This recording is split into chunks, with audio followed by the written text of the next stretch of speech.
તળાજાના પિંગલી ગામે પતિ પત્ની વચ્ચે ઘર કંકાસને લઈને પતિ પત્ની વચ્ચે માથાકૂટ થઈ હોય અને પતિએ પત્નીને માથાના ભાગે પથ્થરના ઘા મારતા હોવાનું જાણવા મળ્યું હતું, જેને લઈને ગંભીર ઇજાઓ થવાથી પત્નીનું મોત નીપજ્યું.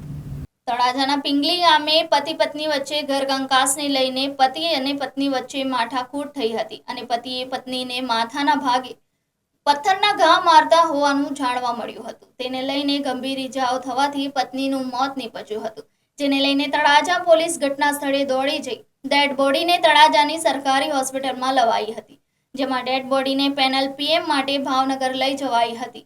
ત્યારે હોસ્પિટલ પરથી જાણવા મળ્યું હતું કે ઊંચા કોટડાના અને પિંગળી ગામે ખેતી મજૂરી કરતા આ બનાવ બન્યો હતો, જેમાં મૃતકનું નામ અસ્મિતા શિવાભાઈ વાસિયા, ઉંમર વર્ષ 28 હોવાનું જાણવા મળ્યું હતું. આ બનાવને લઈને તળાજા પોલીસે ડેડ બોડીને પેનલ પીએમ માટે ભાવનગર મોકલી આપી હતી અને આગળની કાર્યવાહી હાથ ધરી હતી. વધુમાં આ બનાવમાં સાચી હકીકત શું છે તે પોલીસ તપાસ બાદ જ ખબર પડશે.